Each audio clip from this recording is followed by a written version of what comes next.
It is that time of year again to count down the best films of the year. I cannot believe we're already at the end of 2023. Now, before I get into my list, I have a few disclaimers. Firstly, these are movies that came out in the UK in 2023. I think there's one pick in particular where most people will class it as a 2022 movie, but because it came out in the UK in 2023, it's on this list. Secondly, I say it every time I do one of these lists, but this is my subjective list. These are just the films that resonated with me in 2023. I'm sure all your lists are going to look different from mine, and that's the great thing about film. Because let's be honest, if every single one of our lists was exactly the same, then it would be pretty boring. Finally, before I get into my actual top 10, I would like to give one honourable mention to Air, directed by Ben Affleck, starring Matt Damon and Ben Affleck. I thought it was a very entertaining, crowd-pleasing film with a really sharp script. Without further ado, let's get into the top 10. At number 10 is Are You There, God? It's Me, Margaret. The director Kelly Fremont Craig directed one of my favourite high school movies, With the Age of 17. Now, I don't think It's Me, Margaret is as good as that film, but that film is a masterpiece in my opinion, so that was a really high bar to reach. And this movie is still great. The great thing about it is how raw it feels. For a lot of this movie, it feels like you're a fly on the wall, almost like you're intruding on personal moments. But I'm pretty sure that's what Fremont Craig was going for, and it creates for a really authentic feeling. When The Age of 17 came out, it came out at the perfect time for me. I really think what The Age of 17 did for me, It's Me, Margaret could do for others. At number 9, this is the first time I have ever had a documentary on my best of the year list, but this is very well deserving. At number 9 is Hot Potato, the story of the Wiggles. Like a lot of people, I grew up watching and listening to the Wiggles, and this is a documentary that tells the story of their journey. And I found this documentary fascinating. Yes, if you grew up with them, then there's definitely elements of nostalgia that it captures, but this film also goes into some really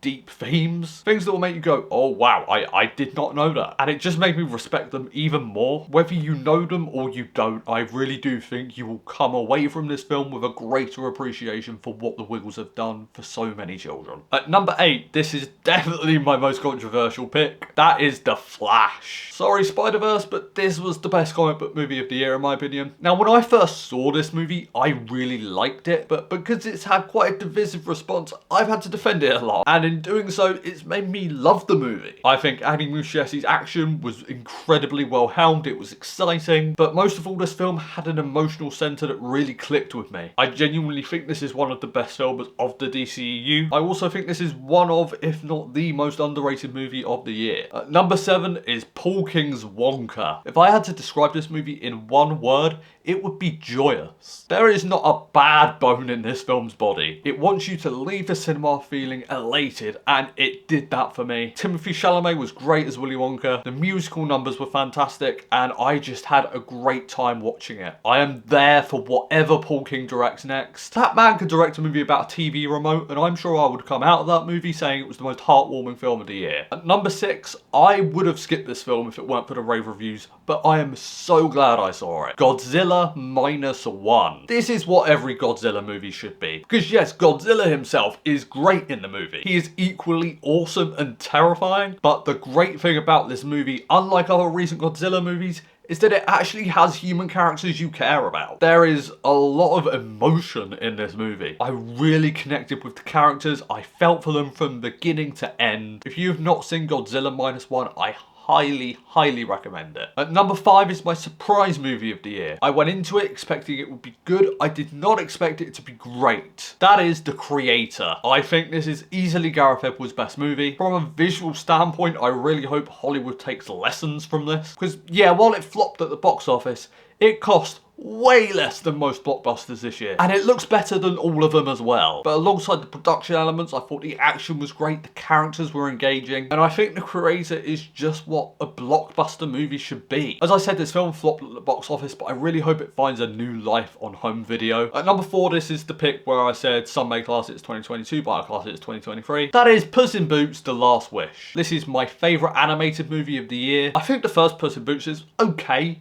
But this sequel was way better than it had any right being. The combination of animation styles was extremely entertaining to watch. The humour was fantastic. But the best thing about this movie is that it is an incredibly mature movie. I never expected to see Puss in Boots deal with the fear of death and have anxiety attacks. But those things happen in this movie and it is all the better for it. Also, the wolf is one of the best villains of the year. That whistle he does is genuinely scary. If DreamWorks decide to make more Shrek movies and they're going with this level of quality, then give me more. At number 3, this was one of my most anticipated films of the year and it did not let me down. Greta Gerwig's Barbie. I had a blast watching this movie. It is the movie I've rewatched most this year. I think the performances are great, but especially Margot Robbie and of course Ryan Gosling. I love the use of practical effects. The fact that they built everything in Barbie Land is so immersive. But the film has a social commentary that I never would have expected from a Barbie movie. But it surprisingly works so well. That's the power of Greta Gerwig and Noah Baumbach. Now, top 2, this was actually quite hard because these movies could not be more different from one another. At number 2 is Martin Scorsese's Killers of the Flower Moon. Now, this movie is 3.5 hours long. I'm not going to rewatch it, but for the time I was watching it, it was incredibly effective. If Martin Scorsese wasn't already cemented as one of the all-time greatest filmmakers, which he was many, many years ago, this film just further cements it. I think he's even in his greatest run as a filmmaker. I mean, listen to these movies he's directed in a row. Hugo, The Wolf of Wall Street, Silence, The Irishman, and now Killers of the Flower Moon. This man is unstoppable. But Killers of the Flower Moon has one of the most rich screenplays of the year. There is so much depth and nuance. Yes, it is long, but if you were to cut anything out, I feel like the film would lose something. It was genuinely a film where for the first few days after seeing it, I was just obsessed with talking about it and reading other people's takes. Here we are at number 1. This is the film that I was just most entertained by this year, and that is Bottoms. Now, Emma Seligman's directorial debut, Shiver Baby, was one of my favourite movies of 2021, but I think this movie is even better. Chemistry between Rachel Sennott and Ayo Edebiri is fantastic, and in general, I have not laughed harder watching a movie this year. If the Academy were brave enough, they would nominate Nicholas Galitzine as Jeff, because that performance is a fantastic comedic performance. But most of all, Bottoms is original. You will never see a high school movie like it. It has the most insane third act, but everything in this movie just works. I think in 5 to 10 years time, we're going to be talking about this movie as one of the best of the high school movie genre, and because of that, Bottoms is my favourite film of the year. Guys, I just want to say thank you so much for watching my videos this year. I've been a lot more consistent with my videos this year, and it's made me realise how much I love doing this. What are your favourite movies of the year? Let me know below. Look forward to my most anticipated movies of 2024 video coming very soon. Guys, thank you so much for watching this video. You guys are awesome. And for the last time this year, Blu-ray Billy logging off.